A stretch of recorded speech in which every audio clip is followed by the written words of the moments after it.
My wife and I have been married for a long time. Our marriage is not the product of two perfect people finding each other. No. Like other successful marriages, our success has been due to a willingness to face our own imperfections and problems with honesty, courage, and the determination to make our relationship work. On our 30th anniversary, my wife gave me a card with the following message written in it: Thank you for 30 years of marriage. I can't say the years have flown by. Some of them were long and difficult, but I'm glad to have shared the journey with you. Friends, even the best journeys have rocky paths. Who told you this journey was going to be easy? Why did you believe them? Jesus invites us to participate in a challenging journey that will test our mettle and demand everything of us. It is not for the faint of heart. Yet, if you have a faint heart, God can turn you into a brave warrior.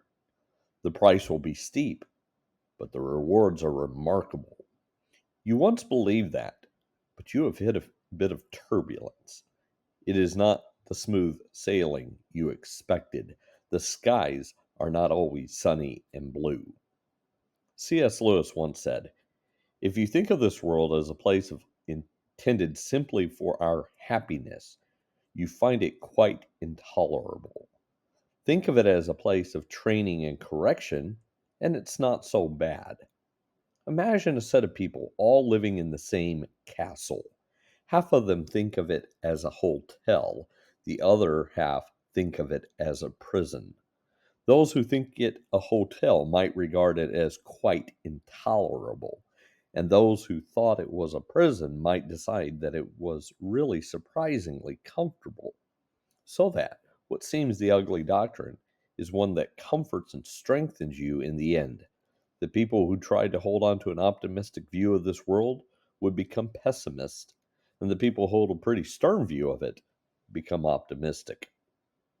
In 1 Corinthians 9:26 through 27, we read, I fight like a boxer who is hitting something solid, not just shadow boxing. Swinging at the air, I treat my body hard, I make it my slave, so that I myself may not be disqualified after having preached to others.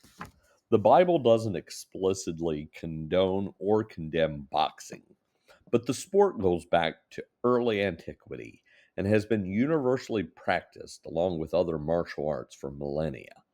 Love it or hate it, the athletes that compete in these sports are disciplined, fierce, and some of the hardest working athletes to ever compete. Paul uses the analogy of boxing for our commitment to the Christian faith, and there are several lessons to learn. One, don't even step into the arena if you are not willing to be punched in the face. What were you expecting? Did you think the victory would be easy? You have an opponent. You have an enemy willing to give you the beating of your life if you do not contend for the prize. Jesus said that if you want to follow him, you must be willing to deny your life and take up your cross daily. Luke chapter 9. Short of heaven, you do not get to exchange that cross for a crown.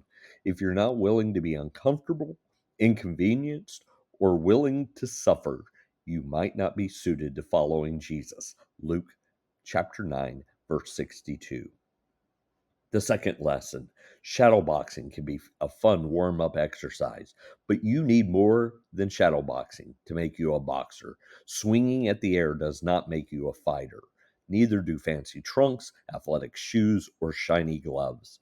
A real cost and sacrifice must be paid, including tremendous hard work and sweat equity. That work will include hitting a physical target, not just an imaginary one. As early as 686 BC, heavy punching bags were being used by training fighters. If you're going to face another warrior, you're going to have to do more than look the part. You're going to have to become a warrior. It is the same in your Christian life. If you have to do more than look the part. Some people have convinced themselves that living a bourgeois, clean, middle class life is all that is necessary to being a Christian, sitting in church for a few hours each week, being nice, and, well, that's that. But the real Christian life is about the deep soul work that only comes when you spend time before the Father in prayer and scripture, when you get out of your comfort zone and go where the gospel is needed most, and when you live a generous, courageous life of faith and love. In other words, you have to get your hands dirty and calloused. Number three, you don't necessarily have to knock the other guy out in some matches. You just have to be standing at the end of the match. Listen, you do not have to feel like a victor at the end of the bout. After taking lick after lick, you may feel like a van has ran you over. You do not have to look like a champ. You might look like a jigsaw puzzle with a couple of pieces gone. All you have to do is still be standing when the bell rings. Ephesians 6:13. Therefore, put on the whole armor of God, so that you may be able to stand in the evil day, and having done all to stand, stand.